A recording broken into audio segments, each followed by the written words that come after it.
কষ্টের পরে আনন্দ, দুঃখের পরে সুখ চিন্তা করার সুযোগ নাই।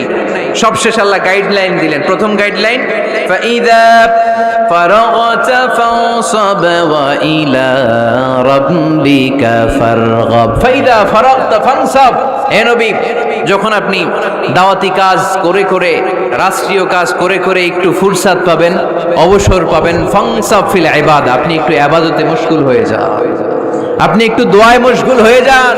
ওয়া ইলা রাব্বিকা ফারগাব, আর আপনার রবের দিকে মনোনিবেশ করুন। ব্যথা যদি পান, কষ্ট যদি পান, আমারে বলেন, অন্যরে বলেন না।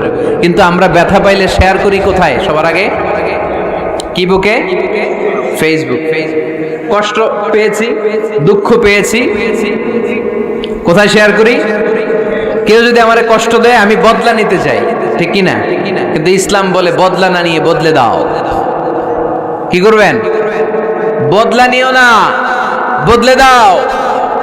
আল্লাহর কাছে বল, বন্ধুর কাছে বলার আগে, স্ত্রীর কাছে বলার আগে, ফেসবুকে শেয়ার করার আগে, কষ্টের কথা শেয়ার করব কার কাছে? বিশ্বনবী সাল্লাল্লাহু আলাইহি ওয়াসাল্লাম আমাদেরকে এটাই শিখিয়েছেন। এই শিক্ষার মধ্য দিয়ে গোটা বিশ্বকে তিনি চেঞ্জ করে দিয়েছেন। তার নাম, আওয়াজ করে বলতে হবে, তার নাম মুহাম্মদ সাল্লাল্লাহু আলাইহি ওয়াসাল্লাম। এই সূরা থেকে আমাদের জন্য শিক্ষা হচ্ছে, আমরা বিপদে আপদে সব সময় ভরসা রাখবো একজনের উপর, তিনি কে?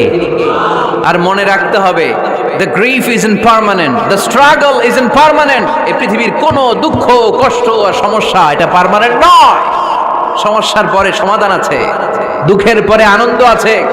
এই বিপদ পরীক্ষাগুলো আল্লাহ তাআলা আমাদেরকে দেন আমাদের কোমরকে সোজা করার জন্য, আমাদের পায়ের নিচের মাটিকে শক্ত করার জন্য।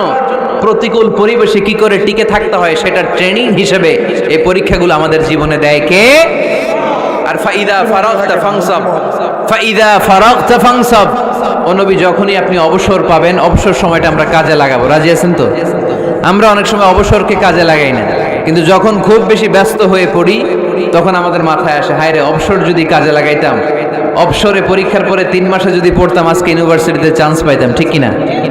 এজন্য যুবক ছেলেরা, অবসর নষ্ট করা যাবে না, এগুলোর কাজে লাগাতে হবে। আর বিপদে আপদে সবসময় ভরসা রাখতে হবে একজনের উপর, তিনি কে?